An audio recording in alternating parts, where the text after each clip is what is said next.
Hello, Squared Circle wrestling fans. This is Squared Circle Speak, your home for pro wrestling talk, lists, top tens, and championship histories. And we have a championship history for you today, one that I don't think a lot of people talk about.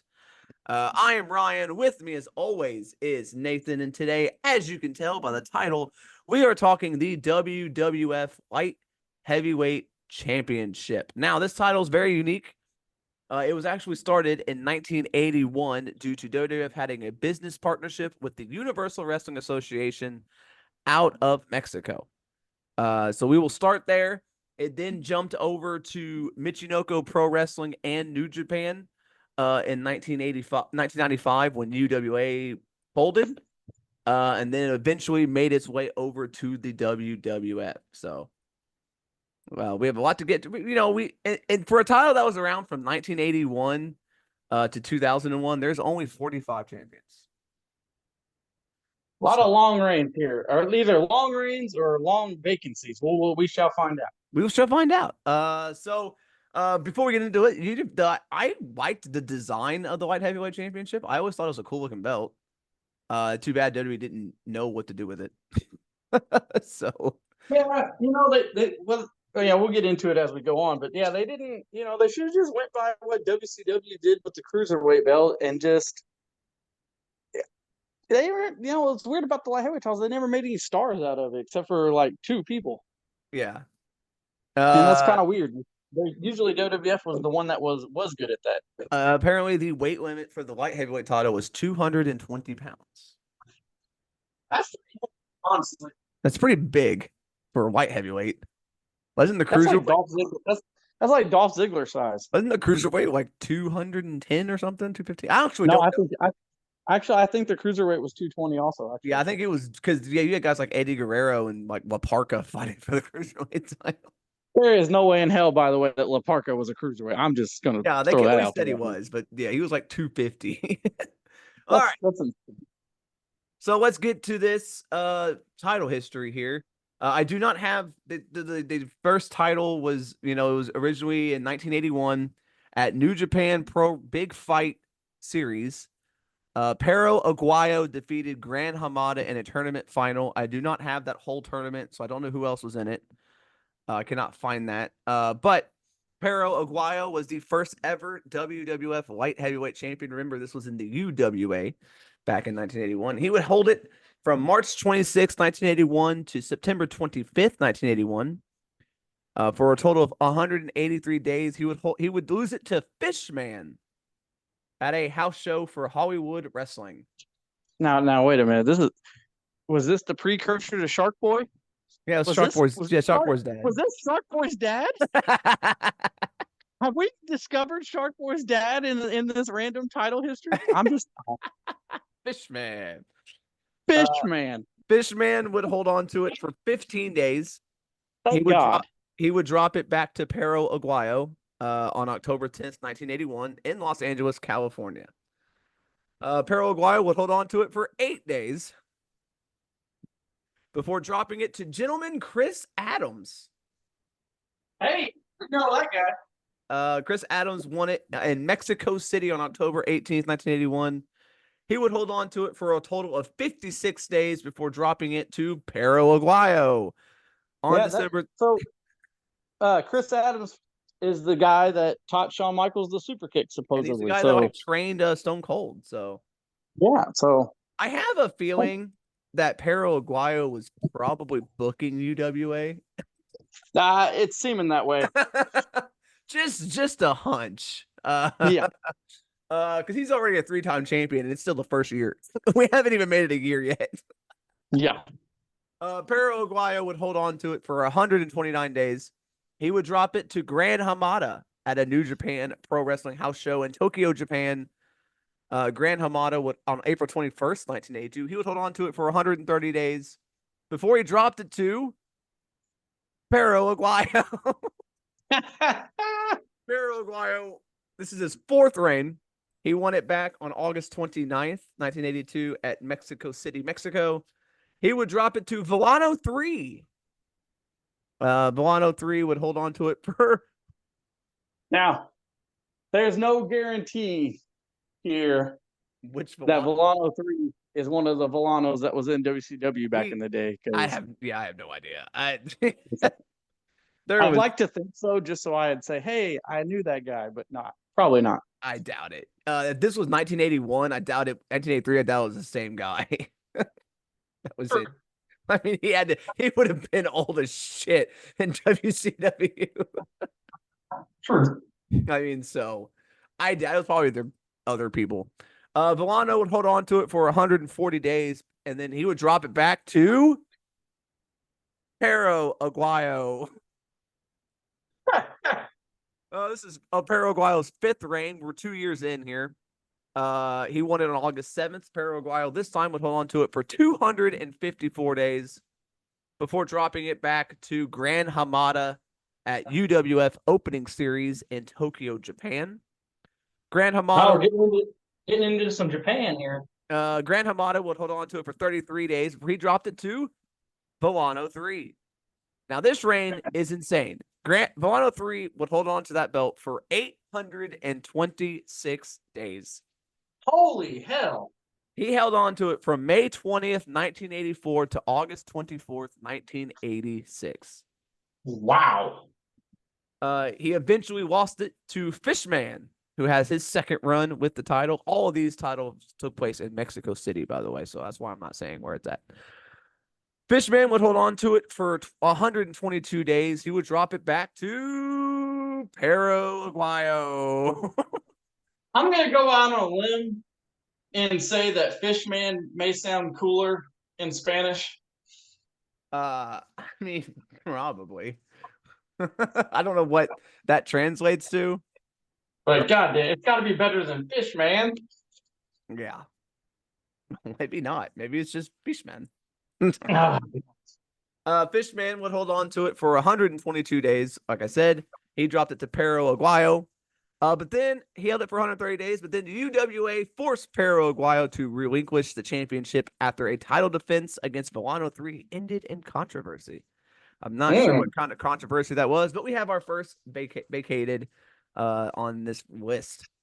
Hey, it's a lot better than the television title. So they waited. That happened. The vacation happened on May 3rd. June 17th is when we finally had another title. I don't know why it took them that long.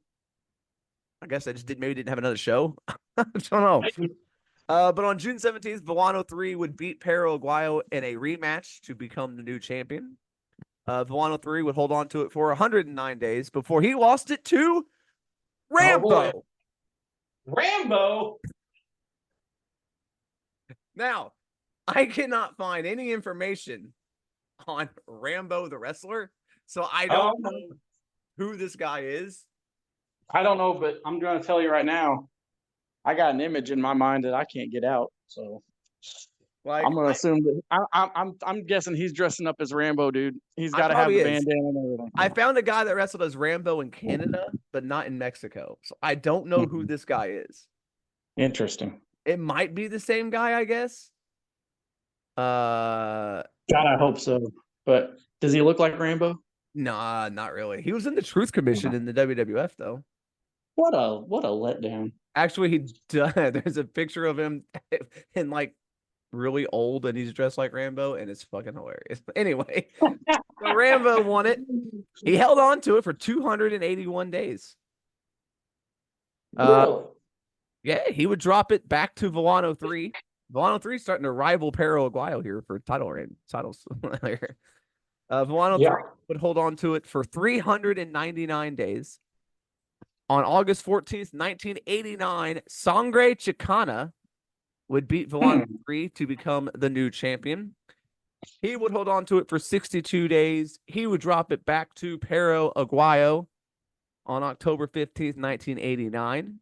Pero Aguayo would have a short little run, 49 days, before he dropped it back to Sangre Chicana. And then Sangre Chicana would hold on to it for 175 days before he dropped it back to Villano 3. Villano 3 would hold on to it for 280 days before he dropped it to Pegasus Kid. Which we know who that is. We're not going to say, but it's the man who shall not be named. But Yeah, and he held on to it for 560 days. He dropped That's a it. pretty long reign. It is long. He would drop. It's over almost a year, almost 2 years. Pegasus Kid would drop it to Villano 3 on September 13th, 1992. That's Villano 3's sixth title reign. Paraguayo has 7 so far. Villano 3 would hold on to it for 110 days, where he dropped it to El Signo. I'm not sure what El Signo transfer is what it like translates to. Oh, it's the symbol. Oh, okay. I was about to say the signature. I thought it was gonna be like the sign. It was Sign Guy Deadly. He would drop it back to Villano 3 after 563 days. That's a hell of a run. Yeah, we got some lengthy reigns here. Villano 3, that was his 7th reign. But he was forced to vacate the championship by the UWA because he signed with another another promotion. So they had a title on June. That was in January 10th, 1995. In June of 1995, they finally crowned a tournament.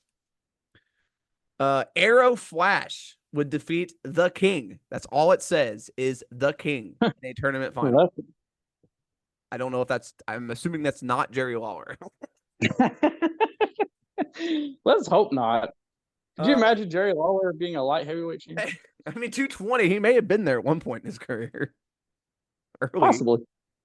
So Arrow Flash would hold on to this title for 282 days. Then we move over to Japan. We have a lot of Japan people here now. I think this is when it kind of got taken over by Michinoku in New Japan. So the Great Sasuke, if you know him, is a legend in Japan. The Great Sasuke defeated Arrow Flash to become the new champion. He would hold on to it for 90 days. He would then drop it to El Samurai in Naruku, Japan. He would hold on to it for 43 days. He dropped it back to the Great Sasuke, and during this reign, the championship then became part of the J Crown. All right, we know what's going to happen next. I know what's coming. So the J Crown, if you don't know, that is that online photo of Ultimo Dragon holding all of those titles. This was one of them. That is right. Ultimo Dragon defeated the Great Sasuke to become the J Crown champion. So that picture, 10 belts. He had 10 belts at one time. Yes, he was contracted to WCW at the time, so he was a WCW wrestler, technically holding on to a WWF championship. I'm telling you right now, that is history, baby. Yeah, 10 titles. That New Japan J Crown was ridiculous. It was. There's so many of those. Jesus Christ. Yeah.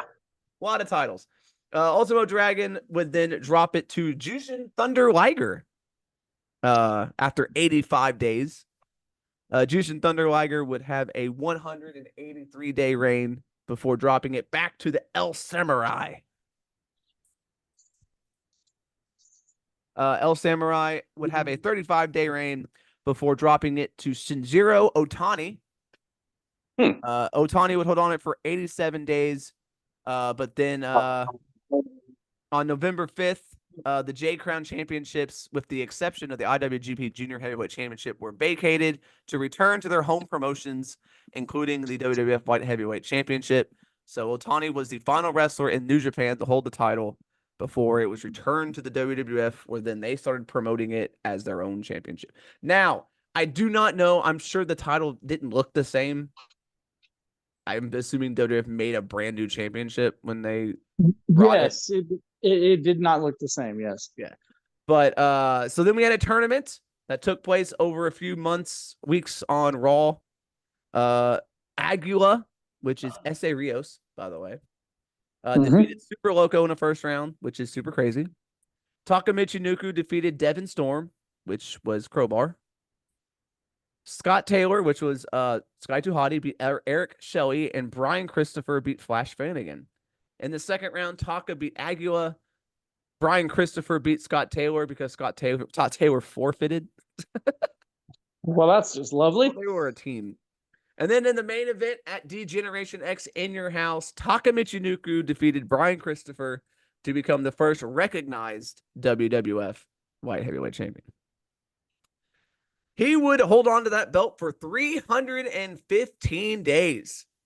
That right there is an insane mark at that time, because we're talking this was the Attitude Era. Yep, 1997. Belts were flip-flopping every 2 weeks sometimes, and he held on to that thing that long. That is impressive. Well, because the light heavyweight division was him and Brian Christopher. I understand that, but it's freaking nuts. So then Christian beat him at Judgment Day in your house on October 18th, 1998. Wasn't that Christian's first match? Yeah. Weird. I can't imagine Christian being a light heavyweight. Like, it just doesn't feel right. Back then he was. Christian would hold on to it for 30 days before dropping it to Gilbert. No, we all remember that. Well, the ones that are old enough. And then Gilbert would hold on to this title. Do you remember how long this was, Nathan? I didn't remember how long he held it. I knew it was a while. He won it on November 17th, 1998. He lost it on February 8th, 2000. He held on to that belt for 448 days. Now, to be honest, it's also because he wasn't on TV hardly ever. Yeah, he was on Jacked and Metal. And yeah, they kind of just had him do that to stick it to Goldberg in WCW, and then they were like, and then they were like, well, what do we do with this now? And so they just kind of pushed it under the rug. So and we're 3 years basically into this title belt. We have had 3 champions, and one of them is Gilbert. Exactly. And you tell me why no one took the light heavyweight title seriously. Then randomly, on an episode of Heat, S.A. Rios debuts and beats Gilbert. Yeah. Just no reason for this match. It just happened, just randomly. S.A. Rios would hold on to it for 34 days. He would then drop it to Dean Malenko on an episode of Raw. Mm-hmm. Dean Malenko would hold on to it for 35 days. Then this is when they tried to legitimize it for a little bit here. We had S.A. Rios, Dean Malenko. Dean Malenko would drop it to Scotty 2 Hotty on an episode of Raw. So there goes. And then that all went out. That immediately went out the window. Scotty 2 Hotty held on to it for 8 days before dropping it back to Dean Malenko on an episode of SmackDown. And then this was Dean Malenko's run. He held on to it for 322 days. Once again, hardly ever on TV. I'm gonna be honest with you. I don't remember a single moment of his title reign. Like, he was just they never talked about it. He was champion, but like you said, he was on Heat and probably Jacked and Metal, and like he was on TV, but he was never like title matches. Every once in a while. Because this was when he was like, I think the Radicals had broken up already, and so yeah, it's like he was just doing the like. This was when he was doing the fucking like James Bond thing. Jesus Christ! Remember that? See, I tried to block that out of my memory. It was like, remember, he had his theme, and it was like dun, like it was like Cesaro's theme later, but it was like his theme song. It is like music. His video had like sexy and demeaning. It's like it's Dean Malenko. Yeah, Dean Malenko is. I don't think of sexy when I think of Dean Malenko. Anyway, he held on to it for 322 days. Then on an episode of Heat, as you talked about, he was always on Heat. He dropped it to Crash Holly. Crash Holly would hold on to it for 47 days before he dropped it to Jerry Lynn. Yeah. Jerry Lynn held on to it for 37 days. He dropped it. Hey, by the way, he won that on an episode of Heat. Yep. And then on an episode of SmackDown. Move it up. SmackDown. Jeff Hardy would defeat Jerry Lynn. Jeff Hardy would hold on to it for 20 days. Jerry Lynn's reign was 37 days. X-Pac on an episode of Raw would beat Jeff Hardy for the light heavyweight championship. X-Pac would hold on to it for 42 days. In this run, he would also defeat Billy Kidman to become cruiserweight champion. So he was a double champion. Right.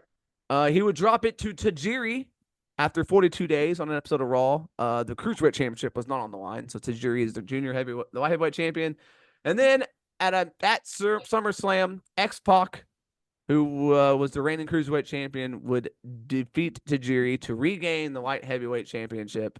And then he would go on to hold it for 201 days.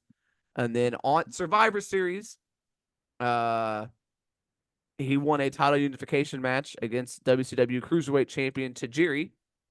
And then actually, no, he didn't. That match was canceled. Yeah. That's right. He got injured, and so they didn't have the match. And so then they just quietly removed the title, and they never talked about it again. Yeah, that was the end of it went out with a whimper. Yeah, it went out without even being defended when every title was supposed to be unified, and they didn't even care enough about it to even do anything with it. So that is that is the title history. Yeah, I feel like if they would have, if we would have had like, the kind of booking we have now, I'm pretty sure that unification match would have been like Rey Mysterio Jr. and X-Pac or something. Yeah. Yeah. It would have been something. But yeah. So that was it. Villano 3 is the longest reigning combined days. He held it for a total of 2,040 days. Perro Aguayo would be second with 956. El Signo would be third. Pegasus Kid would be fourth, but then Dwayne Gill would be fifth on the list all time. Oh my God. What a weird title history that was. That, it was started off like before it got to WWF, it sounded like great. You had Ultimo Dragon and Jushin Thunder Liger and Villano and Pegasus Kid, and you had some good people, and then it gets to WWF and it's just nothing. Like, I know they did. Was it just because WCW had the cruiserweight division and they decided, hey, we can? I'm pretty sure. I'm really pretty sure that was it. They were like, and then they had no idea what to do with it. Yeah. What's really weird is Brian Christopher, was one of the last people, was one of the people to go for it first, in that tournament when it came to WWF, but he never got his hands on it. And that always surprised me because, like, I figured he would have held it, and he just never did. No. But Scotty Too Hotty did. Brian Christopher was like the face of the division. I know. And then Taka beat him, and then he got a couple rematches, and then that was it. He moved on and was like the tag team guy, and then but Scotty Too Hotty was the tag team guy when he won it, and it's like it was his partner, and it's like, what the hell, man? Yeah, that's kind of a weird thing. So that's just weird. I mean, it's just and they never brought back the light heavyweight title. When they did bring a title back, they did after the invasion and all this, they brought back the cruiserweight title. Right. They made it to WWE Cruiserweight Champion, and then we never heard the name, light heavyweight ever again. Yeah, it's very weird too. That's all. That was also a real, because Vince McMahon, he always hated stuff that wasn't his. So you would think if he was going to bring back one of those belts, it would have been the light heavyweight title. Yeah, that's what always threw me off too. Yeah, so weird. Some of the things Vince did was very strange. And then the first ever, we may do the title history of the Cruiserweight Championship, but the first ever Cruiserweight Champion, like WWE Cruiserweight Champion, was Billy Kidman. Like, it was a WCW guy. Yeah. He wasn't even one of his own. It's bizarre sometimes. I don't know. Maybe he was going senile way before we thought he was. Maybe. But yeah, that is the title history for the Light Heavyweight Championship. I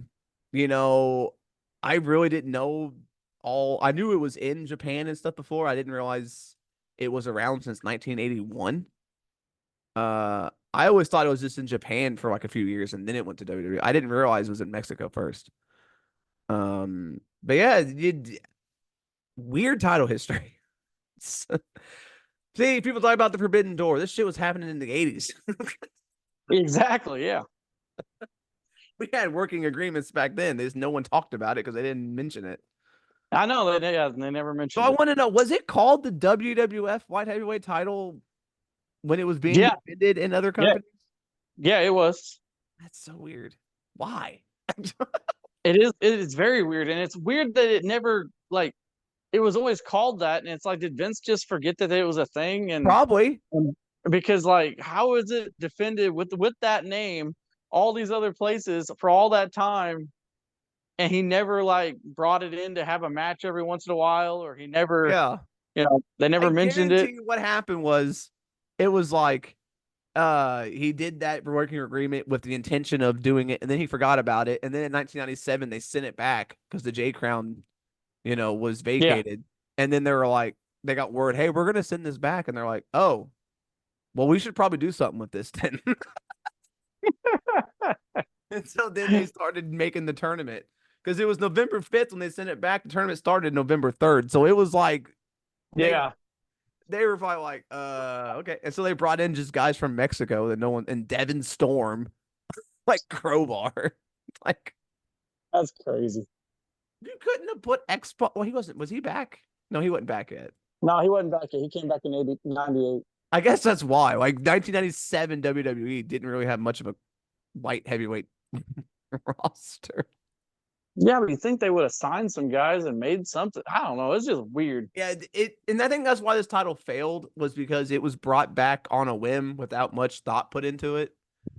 And then they tried to make a star out of Taka, and it Yeah. never really worked. And then from that point I on, mean, it worked. it But would have if he had some competition. yeah, and that was the problem. He had he had nobody to defend it against. I mean, he defended the title at fucking Mania against like Aguila or something like that. Yeah. He defended against S.A. Rios at WrestleMania And it 14. was just like, it's not a, you know what I mean? It was a good match, but it's Aguila. Like no one in America knew who he was.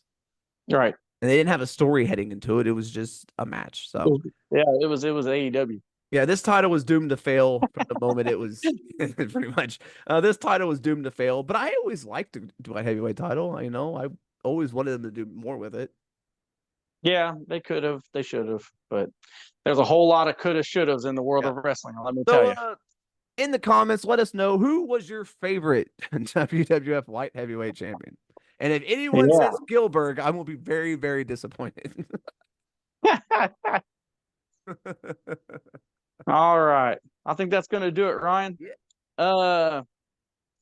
Let's yeah, if you like this title history, hit that like button so you can it like helps us out, gets our name out there, hitting that like button. Subscribe so that way to get more of this great title history content. And also hit the notification bell so you know when we're putting more of this great title history content up. And we'll see you on the next one.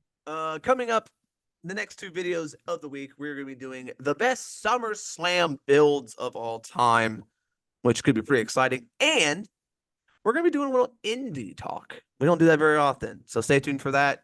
As always, thank you for watching, and we will see you in the next one.